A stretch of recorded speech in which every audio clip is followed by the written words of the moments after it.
All right, so we are now recording. As I have mentioned to people in here, the data that I am pulling from, if I back out of this page, of course, I have uploaded it onto the modules, so the slide data from Zoom PDF. The one that is here for the assignment has the exact same numbers, but it's just been reworded to be about a rows. So don't let that throw you off. But the data is on there. So I pulled for the PDF, looks something like this, asking you to calculate their combination frequencies and determine the gene order map distance between them. Construct a map of these genes, and then we're going to talk about whether things are overestimated or underestimated as we go. So yes, I do have so many tabs open. Yeah. That's really crazy. Oh my God. It's hard not to look too when you see somebody else's screen. Oh yeah, and it's the fact that I have multiple. It's because like some of the things I have like over here, it's all like the coronavirus statistics versus flu, because we actually topped out. Corona has killed more people than the flu this season. So some of those things are on there, and but because that's what I was doing right before I pulled this up, because I was arguing with my mom about it, and then like other things. Okay, well, there's different emails and different demographics, and yeah. I've got my I've been sewing face masks this past week, so the patterns that I've been using and everything are still pulled up. So sorry about that. No, it's all right. It's just funny. Okay, so going on with this one. All right, so the data. Across in Drosophila evolved red-eyed, small-bodied, double-winged parent and a white-eyed, big-bodied, single-winged parent. So for our parentals, we have big A, little b, big D. So red, small, double. And whoops, that auto-populated a capital A there. That should be a lowercase. I will fix it real quick. It keeps saying, you meant that to look like this. No, I didn't. All right. So our parentals, we have red, small, double, and a white, big, single. That means that we are going to be calculating then the recombinants, so ones that look different than the parentals. Now, here it says the generation for, so phenotypes for P generation, that's this parental. F1 generation means everybody will be heterozygous. And then crossing the F1 with a homozygous recessive should result in a predictable Mendelian ratio if independent assortment occurs. These genes are on the same chromosome, however, and are linked. So by studying the frequency of crossing over, the map distances can be determined. So we're still saying parentals and recombinants, even though technically this P generation was 2 back. We're looking at the F2 generation. So our recombinants are going to be any, like in this case, red and big, because before it was red and small, white and big. If there were a crossover event between these, so it jumped big A down to big B, like that's the kind of crossover events we're talking about. So we have a crossover from red to big, across from white to small. If we go from red, instead of being double, we went red single or white double, and small to single and big to double. Those are all ones that would look different than the original ones we started with. So looking at these numbers, and we're going to count out the number of recombinants. So if this were Mendelian, everybody would have an equal amount. Clearly, when we look at our actual numbers, it's not equal. We can see that we have 300 and 295. These are matching with the parentals units.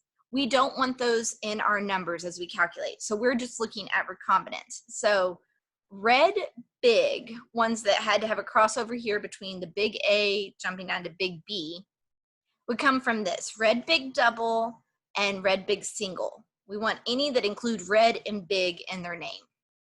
So those add together to get 80. For the next one, we have white and small. Again, white, small, double, white, small, single, because all we care about is these two parts of it. We're ignoring the third trait. So 90 plus 5 gives us 95. So we could do those for everybody else. We have red and single.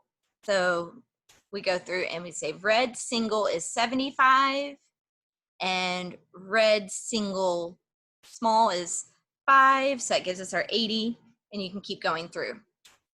Now, the next thing we want to look at is how many had any kind of recombination crossing over here between A and B. So we'd have to add these two together because we had some that crossed over this way, others crossed over the other way. And again, it auto-capitalized that A there. I'm sorry about that. I'll have to fix it later. So these two columns together have merged the cells to show that they are 175. Crossing over between D is 195, and crossing over between B and D is 40. So again, we are just adding up the numbers we see on here. So if we wanted to get our big double, we go through and we find big and double, that's 25, big and double, that's 5. Okay.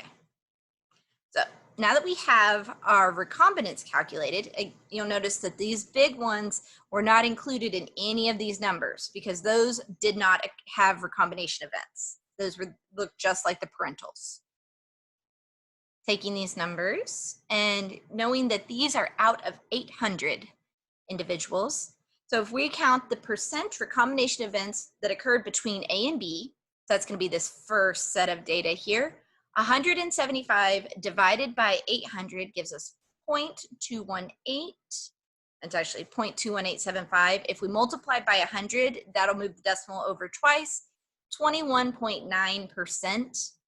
21.9 map units, because our percent of recombination between them is the same as map units.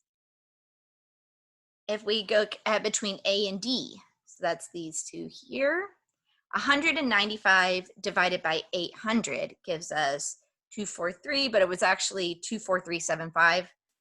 I fixed it all down here. The numbers that I pulled from, they had been rounded to 243 here, and I was like, but 75 should be rounded up. So we have 24.4 map units. And between B and D, our last set of data, 40 divided by 800 gives us 0.05, which then becomes 5%. So 5 map units apart. We can now use these calculations to construct our map of the chromosome. So, same numbers from the previous page. Yes, Lonnie, raising your hand. Yeah, I just had a question. What are the map units? What are they signifying? What do they mean? Map units is going to be the distance the two genes are on the chromosome, the distance apart. They called them map units because they aren't technically exact calculations for the number of base pairs.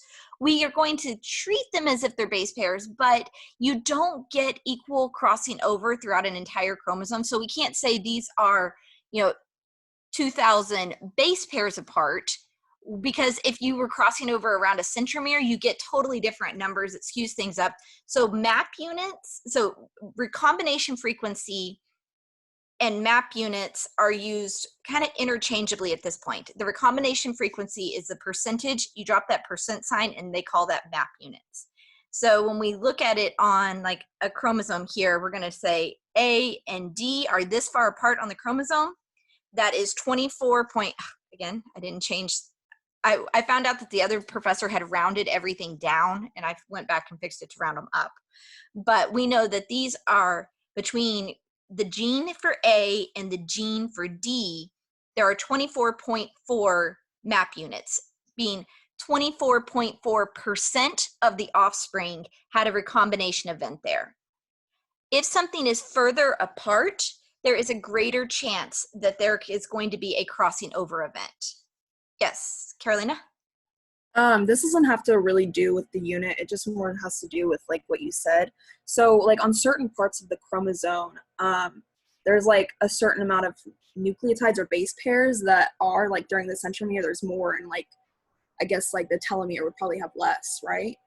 Yeah, you're not getting any crossing over events near the, like in the telomeres, but you get, it just things that skew.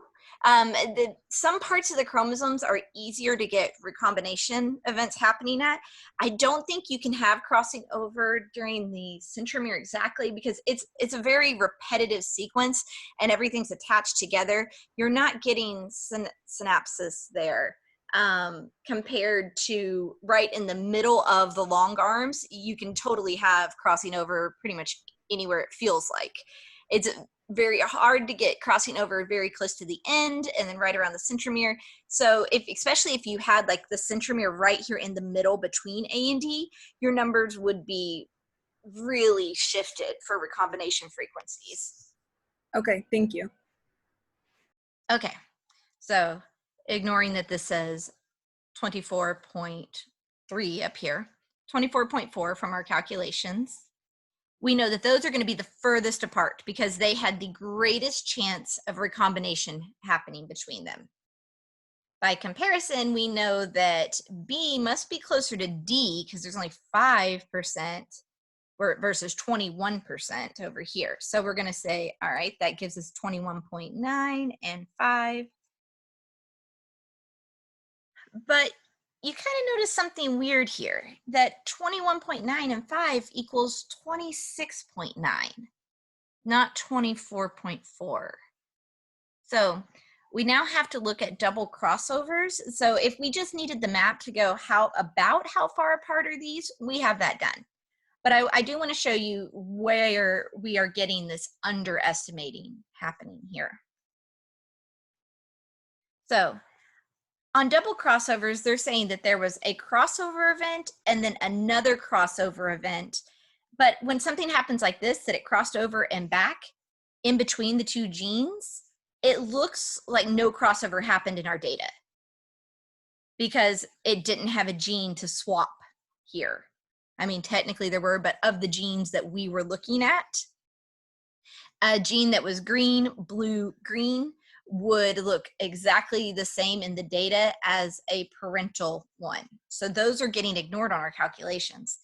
The further apart two genes are, the more likely that there was some kind of event like this, that there was a crossing over and it didn't get calculated in. So we are technically underestimating our crossover events because we're not seeing every event like these that are happening. So if it crossed over like this, we can't see it at all. But what we can see are double crossovers that happen like this, that we went across here and now we cross back. This caused the B to switch. But when we calculated A and D, we didn't look at B as a factor. So the 195 that we used came from these numbers. Here, here, here, here. We didn't count parentals. Now, these that are like red, big, double, had a double crossover event. So to include those in our calculations, those there and there, because we also have white, small, single. We use the fact that our 195 over the total, 800, but we need to say 2 times the doubles. In this case, 5 and 5. So 2 times 5 and 5, that gives an extra 20 crossover events because every one of these flies that we see here had an extra crossover. So each one of these has to count twice. So 215 divided by 800 gives us 0.26875, 26.9%. And that matches what we saw on the previous screen, that if you added the 21.9 and the 5 up. So that's just reinforcing that our original count, if you're not going and looking for double crossovers, we're going to be underestimating, because you could technically have triple and quadruple crossovers and things can get really complicated. Just assume that these numbers are all slightly underestimating.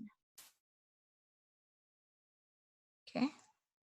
Oop, yeah, there's our 21.9 and 5% from before. I'm going to fix those other numbers that were going to bother me.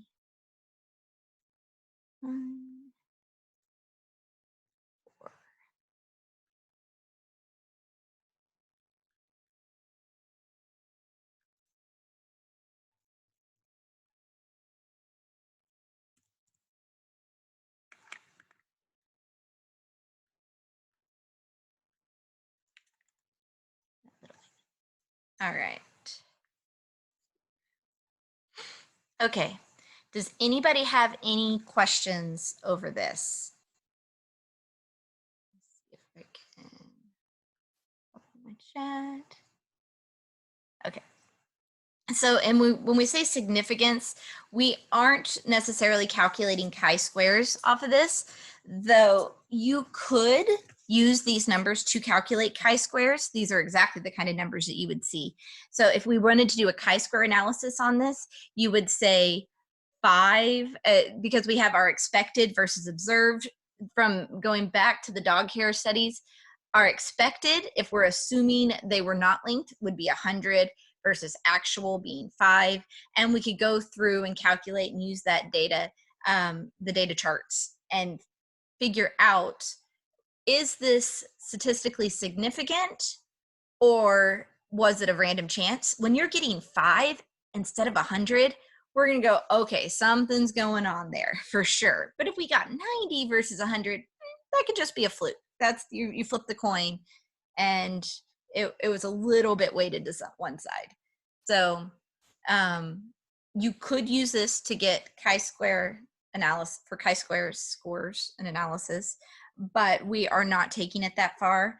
Again, I will never have you calculate a chi-square on a test.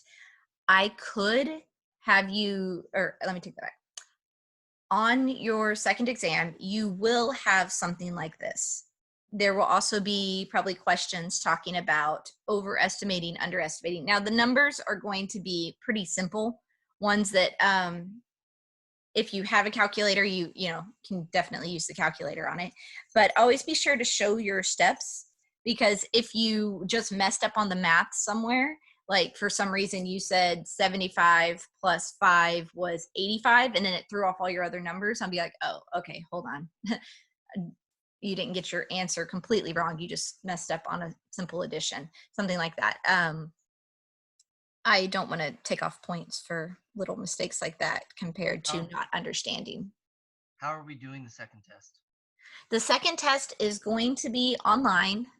It will be a timed test, but I'm going to have to use a program called HonorLock that will essentially be, from my understanding, I have not used this before, but it's going to be basically you being on a webcam, pretty much a Zoom meeting of watching you take the test for the events that, or will make it so that you won't be able to exit the test when it's pulled up on your computer. Like it'll lock you into that browser. You can't minimize it and go do a Google search and then come back. But that the camera would be on to also verify that you weren't looking up the answers on your phone. So it will be provided. You won't have to pay for it because all of the programs that I saw for doing this, like on quizzes and stuff, the students had to pay for, and I wasn't going to make y'all do that. So I've been just having to go off honor system, but they said on a large test, we were allowed to do as many as 2 per semester. So this will be the only one that is going to be honor locked. The test 3, the one that's going to be about your game, that's usually, the average is already an A, even when I give it in class most of the time. So as long as you participated in helping design your game, you shouldn't need to cheat on that. But those questions for test 3 will come straight from the information that y'all researched. And so for the group doing theirs on doing their project about Mendelian genetics, I'm not going to ask questions related to DNA structure, versus the group who's doing DNA structure, I'm not going to ask questions about mutations. And so it'll be tailored, a test tailored specifically to the information you were working with on your game design. But for this one, and I will post, if the review sheet isn't already up, I will make sure that is up. You will be allowed to have a calculator, but I think the questions are going to be simple enough that you would be able to do it even if you didn't have a calculator, or it'll be even less complex than what I showed you on here, because coming out with that, doing long scale division is a pain in the butt. Nobody wants to have to do that by hand. I get that. So it's all like very even numbers, like 25 out of 100, something like that.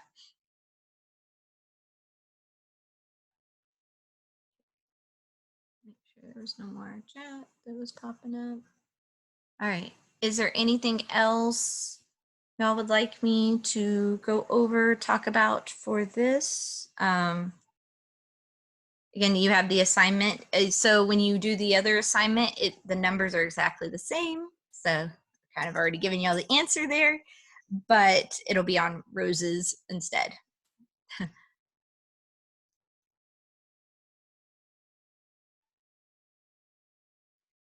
All right, and I'm going to pause the recording here, or stop the recording.